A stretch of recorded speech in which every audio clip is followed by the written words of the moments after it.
Everyone. तो कैसे हैं आप सभी।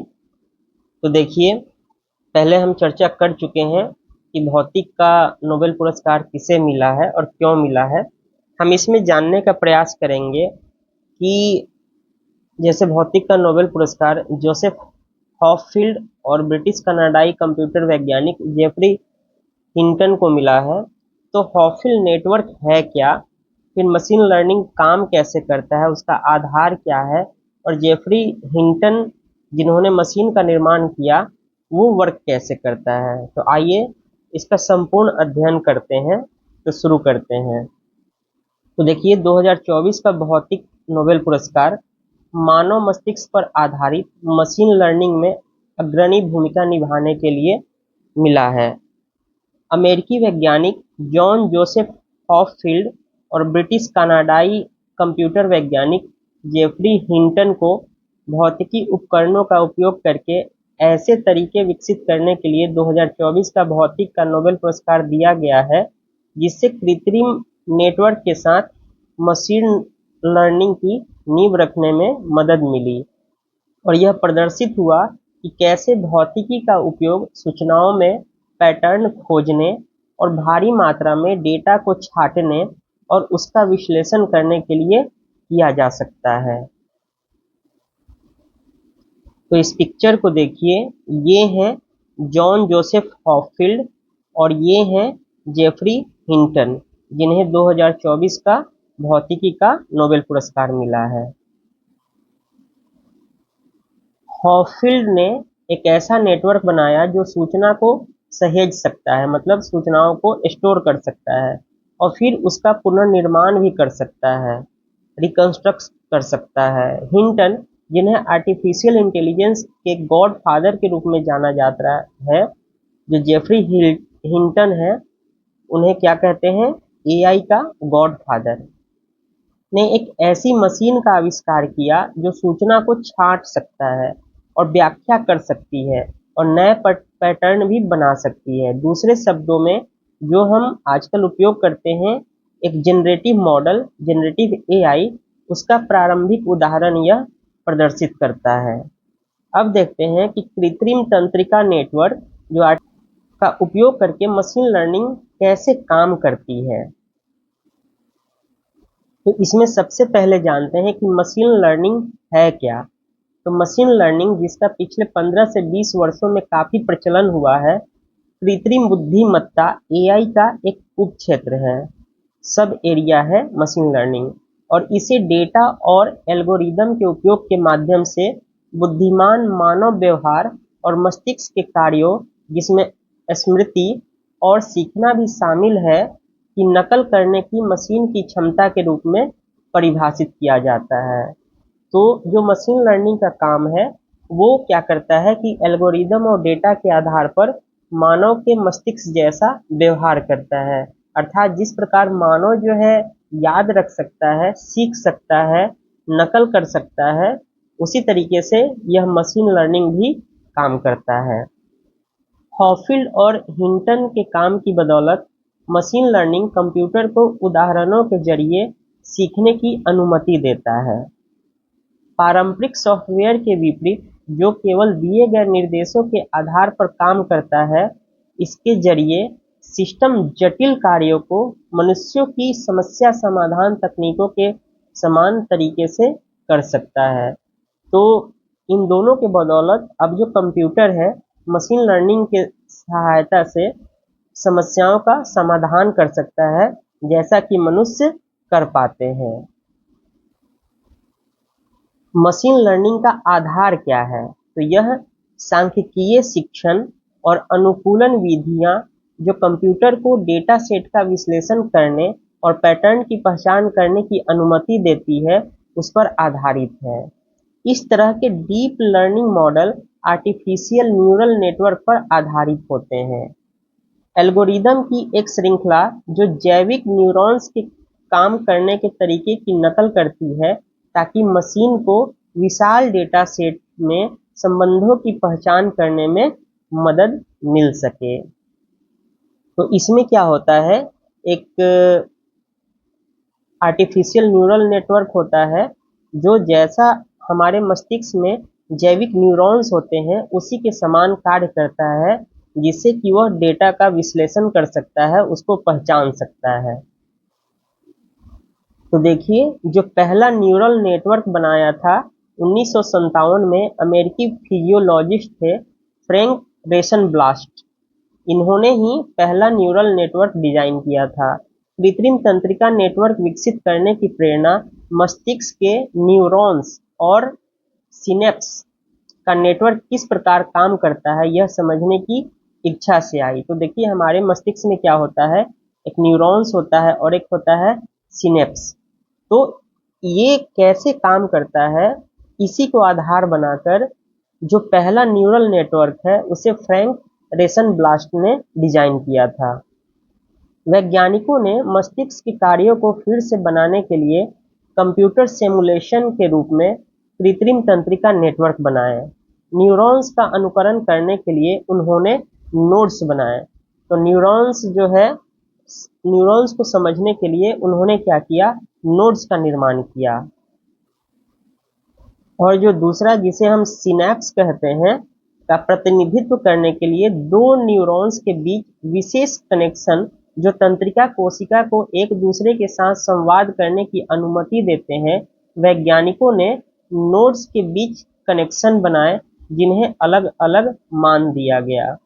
तो सिनेप्सिस कैसे वर्क करेगा, इसके लिए इन्होंने क्या किया कि दो न्यूरॉन्स के बीच में एक स्पेशल कनेक्शन को बनाया, जिससे कि वो एक दूसरे से क्या कर सके, संवाद कर सके। ठीक, इसके लिए वैज्ञानिकों ने नोड्स के बीच में ही, चूंकि नोड्स किसका पार्ट है, नोड्स न्यूरॉन्स का पार्ट है, तो नोड्स के बीच में ही इन्होंने कनेक्शन बना दिया और दोनों के लिए अलग अलग मान वैल्यू दे दिए गए। कनाडाई मनोवैज्ञानिक डोनाल्ड हेब ने परिकल्पना की थी कि न्यूरॉन्स के बीच संबंध सीखने में कैसे योगदान करते हैं। यह परिकल्पना कृत्रिम नेटवर्क के प्रशिक्षण का आधार बनी। तो जो अभी हम देखते हैं कि जो एआई वर्क करता है, उसमें जो हम ट्रेनिंग प्रोसेस कराते हैं, ट्रेनिंग डेटा को इनबिल्ड करके कैसे ट्रेनिंग दिया जाता है, तो उसका श्रेय किसको जाता है, तो डोनाल्ड हेब्स को जाता है। उन्होंने यह बताया कि न्यूरॉन्स के बीच में न्यूरॉन्स कैसे सीख सकते हैं, डेटा के द्वारा उन्हें कैसे ट्रेंड किया जा सकता है। अब देखते हैं हॉपफील्ड नेटवर्क। 1982 में हॉपफील्ड ने एसोसिएटिव मेमोरी नामक तकनीक का उपयोग करते हुए एक विधि विकसित की जिसे हॉपफील्ड नेटवर्क नाम दिया। यह दो पैटर्न पर आधारित है, एक सहेजे गए पैटर्न जो स्टोर कर सकता है डेटा को, और दूसरा है इनपुट पैटर्न जो डेटा इनपुट दिया जाता है वो। नेटवर्क का एक फायदा यह है कि इसका उपयोग विकृत, आंशिक रूप से मिटाए गए या शोर वाले डेटा को फिर से बनाने के लिए किया जा सकता है। तो ये जो नेटवर्क विकसित किया, इसमें या तो जो डेटा खराब हो गया है उसका, या जो आंशिक रूप से हमने मिटा दिया है उसका कुछ भाग रह गया है, या बहुत ही ऑफशोर डेटा है, तो उसका हम उपयोग इस नेटवर्क में कर सकते हैं। ऐसा इसलिए है क्योंकि यह पैटर्न को संग्रहित कर लेता है। तो जो डेटा का पैटर्न होगा, जैसा हम देते हैं, उसको ये क्या करता है, स्टोर कर लेता है और उन्हें फिर से बनाने के लिए एक दिलचस्प विधि का उपयोग कर सकता है। भले ही नेटवर्क को उसके द्वारा संग्रहित पैटर्न का अधूरा या विकृत संस्करण दिया गया हो, यह मूल को फिर से बना सकता है। तो अगर डेटा विकृत भी है या अधूरा भी है, तो वो क्या करेगा, सिंथेसाइज कर देगा और उसका जो ओरिजिनल डेटा है उसको वो फिर से जनरेट कर सकता है। तो इन्होंने इस प्रकार के नेटवर्क को विकसित किया। अब देखिए कि ये जो हॉपफील्ड नेटवर्क है वो काम कैसे करता है। तो इसमें नोड्स को अलग अलग ताकत के कनेक्शन के माध्यम से एक साथ जोड़ा जाता है। नोड का मान 0 या 1 हो सकता है, जो कि काले और सफेद चित्र में पिक्सेल के समान है। नोड्स के सभी मानों और उनके बीच कनेक्शन की ताकत का उपयोग करने वाले सूत्र की मदद से नेटवर्क की ऊर्जा की गणना की जाती है। यह ऊर्जा परमाणुओं के स्पिन सिस्टम में ऊर्जा के समान होता है। तो जिस प्रकार परमाणु में ऊर्जा स्पिनिंग होता है, उसी के समान इस नेटवर्क में भी ऊर्जा की गणना की जाती है और नोड्स को वैल्यू दिया जाता है 0 या 1, और वो या तो ब्लैक को रिप्रेजेंट करेगा या तो व्हाइट को रिप्रेजेंट करेगा। काले रंग को 0 से डिनोट करते हैं, तो 0 जो है ब्लैक को डिनोट कर रहा है और सफेद रंग को 1 से डिनोट करते हैं, 1 जो है व्हाइट रंग को डिनोट करता है। कनेक्शनों के इस प्रकार समायोजित किया जाता है कि सहेजी गई छवि में कम ऊर्जा हो। जब हम इस नेटवर्क में विकृत या अपूर्ण पैटर्न डालते हैं, तो यह नोड्स के मानों को एक एक करके बदल कर प्रयोग करता है, जिससे सिस्टम की समग्र ऊर्जा कम हो जाती है। उदाहरण के लिए, यह नई छवि में एक काले नोड को सफेद में बदलकर प्रयोग कर सकता है। यदि यह परिवर्तन सिस्टम की समग्र ऊर्जा को कम करता है, तो नेटवर्क वास्तव में उस नोड को काले से सफेद में बदल देता है। तो अगर सपोज कीजिए कि हमने कोई डेटा इनपुट किया, तो वो अगर ब्लैक नोड दिया तो उसको वो व्हाइट में बदल देगा, ठीक है। और इससे क्या होगा, ओवरऑल एनर्जी जो होता है वो कम खर्च होता है। ऐसे सभी नोड्स के लिए नेटवर्क तब तक ऐसा करता रहता है जब तक कि कुछ और संभव ना हो जाए। तो यह मान सकता है कि नेटवर्क नई छवि में नोड का रंग नहीं बदलेगा अगर यह परिवर्तन समग्र ऊर्जा को कम नहीं करता। तो अगर एनर्जी कम नहीं हो रहा है, इसका मतलब कि नेटवर्क में छवि का परिवर्तन नहीं हो पा रहा है।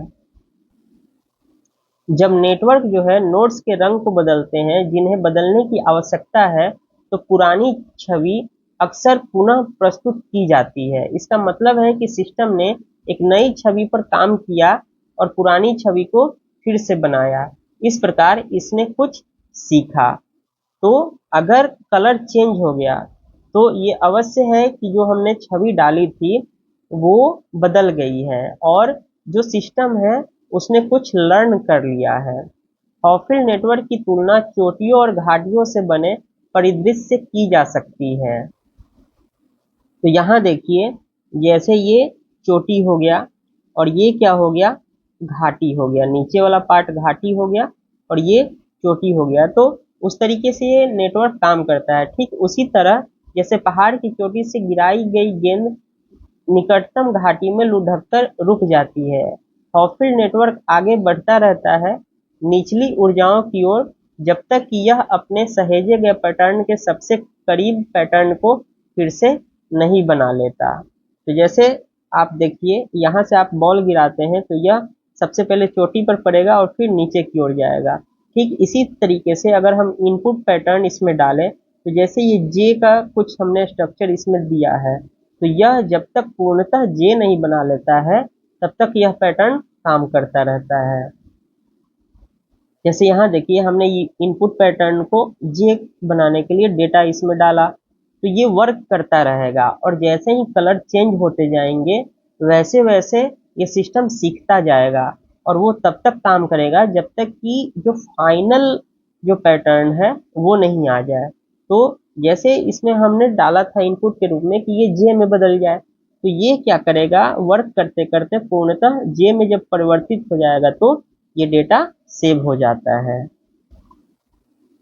इसके निम्न ऊर्जा की ओर बढ़ने का कारण यह है कि सहेजी गई छवि में कम ऊर्जा होती है और पुरानी छवि का पुनर्निर्माण तभी सुनिश्चित होगा जब नेटवर्क की ऊर्जा उस स्तर तक गिर जाए। तो जो हम ऊपर से जैसे बॉल गिरा रहे हैं तो धीरे धीरे एनर्जी क्या होता है, लो होते जाता है, और जब वो डेटा स्टोर हो जाता है और एनर्जी लो हो जाती है, तो जो पुरानी छवि है जो हमने डाला था उसको हम फिर से रिकंस्ट्रक्ट कर सकते हैं।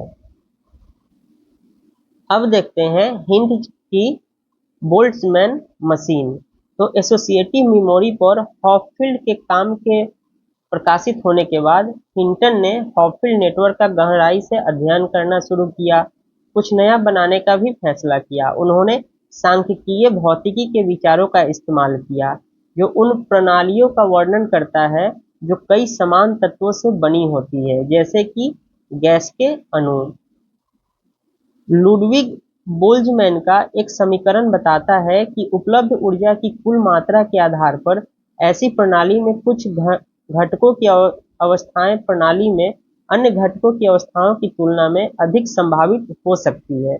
लुडविग बोल्ट्जमैन यही बात कह रहे हैं कि उन्होंने एक समीकरण बनाया और उन्होंने यह निर्धारित करने की कोशिश की कि कुछ घटक की अवस्थाएं ऐसी है जो अपने फाइनल स्टेज पर पहुंच सकती है।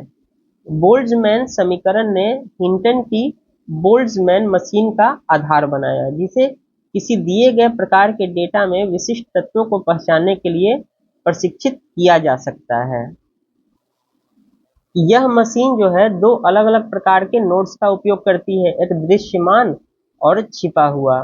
दृश्यमान नोड को जानकारी दी जाती है, जबकि बाद वाले एक छिपे हुए परत में मौजूद होती है और नेटवर्क की ऊर्जा में योगदान देता है। तो जो दृश्यमान नोड है उसमें हम इनपुट्स डालते हैं, इंफॉर्मेशन डालते हैं, और एक तो अलग से परत होता है जो छिपा रहता है, वो ऊर्जा में योगदान देता है। दृश्यमान नोड के मान एक एक करके अपडेट किए जाते हैं। जैसे जैसे यह जारी रहता है, एक ऐसी स्थिति आ जाती है जिसमें नोड्स के पैटर्न बदल जाते हैं। तो हम जितना इंफॉर्मेशन इनपुट्स उसमें डालते जाएंगे, तो हम जैसा चाहते हैं पैटर्न अंततः वो हम प्राप्त कर सकते हैं, लेकिन पूरा नेटवर्क के गुण समान रहते हैं।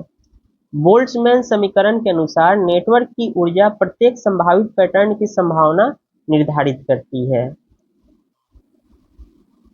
एक बार मशीन रुक जाए तो एक नया पैटर्न बनाती है। इस तरह बोल्ट्जमैन मशीन एक जनरेटिव मॉडल का एक प्रारंभिक उदाहरण है। इसीलिए बोल्ट्जमैन मशीन निर्देशों से नहीं बल्कि उन उदाहरणों से सीखती है जो उसे दिए जाते हैं। मशीन को प्रशिक्षित करने के लिए इसे लगातार अपडेट किया जाता है। जब एक ही पैटर्न को मशीन में कई बार डाला जाता है तो उस पैटर्न के होने की संभावना बढ़ जाती है। इसीलिए अगर किसी प्रशिक्षित मशीन को नए पैटर्न दिए जाते हैं तो वह उस जानकारी में परिचित लक्षणों को पहचान सकती है। तो अभी आप देख सकते हैं कि हम चैट जीपीटी यूज करते हैं या एआई का कोई भी सॉफ्टवेयर यूज करते हैं, वो इसी पैटर्न को फॉलो करता है। या आप यूट्यूब पैटर्न को भी देखेंगे तो जो हम देख एक बार इनपुट्स डाल दिए तो फिर वो समझ जाता है कि इसी तरीके का पैटर्न वो जनरेट करने लगता है आपके लिए। बोल्ट्जमैन मशीन ऐसे नए पैटर्न भी उत्पन्न कर सकती है जो उन उदाहरणों से मिलते जुलते हों जिन पर उसे प्रशिक्षित किया गया है। तो जैसे सपोज कीजिए कि आपने सर्च किया रोनाल्डो के बारे में, तो एक फुटबॉलर है तो अन्य फुटबॉलर का भी पैटर्न वो जनरेट कर देता है। तो ये देखिए, ये डिफरेंट टाइप का नेटवर्क उन्होंने डिजाइन किया हुआ है। 2006 में हिंटन और उनके सहयोगियों ने परतों में बोल्ट्जमैन मशीन की एक श्रृंखला का उपयोग करके नेटवर्क को पूरा प्रशिक्षण देने की एक विधि विकसित की। इस विधि में एक प्रतिबंधित मशीन का उपयोग किया गया, जिसमें एक ही परत में नोड्स के बीच कोई कनेक्शन नहीं होता है। प्रतिबंधित मशीनों की एक श्रृंखला का उपयोग एक के बाद एक श्रृंखला में किया जाता है। एक बार जब पहली प्रतिबंधित बोल्ट्जमैन मशीन को प्रशिक्षित कर दिया जाता है तो छिपे हुए नोड्स की सामग्री का उपयोग अगली मशीन को प्रशिक्षित करने के लिए किया जा सकता है। इस तरह प्रक्रिया जारी रहती है। आज की दुनिया में बोल्ट्जमैन मशीन का उपयोग किसी भी पसंद के आधार पर फिल्मों और टेलीविजन श्रृंखलाओं का सुझाव देने के लिए किया जा सकता है। तो ये हमने पूरा समझा कि यह वर्क कैसे कर रहा है। लर्निंग का आज और भविष्य में क्या उपयोग हो सकता है। तो अभी हम वित्तीय सेवाएं, स्वास्थ्य सेवा कंपनियां, परिवहन कंपनियां, दवा कंपनियां और यहाँ तक कि सरकारें भी मशीन लर्निंग का उपयोग कर रही है। गूगल ट्रांसलेट को मशीन लर्निंग के माध्यम से कई भाषाएं सिखाने के लिए प्रशिक्षित किया गया है। वाक् पहचान, कंप्यूटर विजन, अनुशंसा इंजन जैसे ज्यादातर ऑनलाइन खुदरा विक्रेताओं द्वारा चेकआउट प्रक्रिया के दौरान ग्राहकों को प्रासंगिक उत्पाद सिफारिशें करने के लिए उपयोग किया जाता है। तो आप देखते ही हैं कि एक बार आपने जैसे कोई शूज सर्च कर लिया, वो बार बार वही दिखाता है। और ऑनलाइन ग्राहक सेवा जिसमें चैट बॉट है, मानव एजेंटों की जगह ले रहा है। तो आजकल जो है मानव नहीं बल्कि चैटबॉट से हम डायरेक्ट टॉक करते हैं। ये मशीन लर्निंग के कुछ उदाहरण हैं।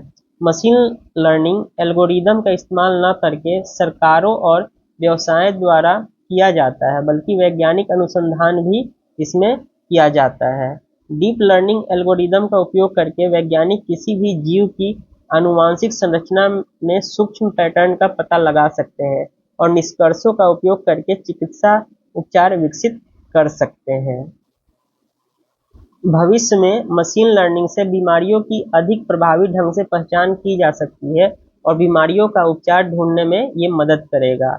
हालांकि जो एक इसकी सीमाएं हैं, मशीन लर्निंग और कृत्रिम तंत्रिका नेटवर्क चाहे कितनी भी आकर्षक क्यों न लगे, इस तकनीक से जुड़े जोखिम के प्रति सचेत रहना महत्वपूर्ण है, जैसे कि डेटा सुरक्षा का उल्लंघन और साइबर अपराधियों द्वारा व्यक्तिगत जानकारी का दुरुपयोग। तो ये था भौतिक में नोबेल अवार्ड जिनको मिला है उनकी संपूर्ण जानकारी, और साथ में मशीन लर्निंग की क्या क्या उपयोगिता है और भविष्य में कहाँ हो सकता है। तो चलिए मिलते हैं नेक्स्ट क्लास में। तब तक चैनल पर नए हैं तो सब्सक्राइब कीजिए, लाइक कीजिए, शेयर कीजिए, बेल आइकन को दबाइए, नोटिफिकेशन पाइए। धन्यवाद।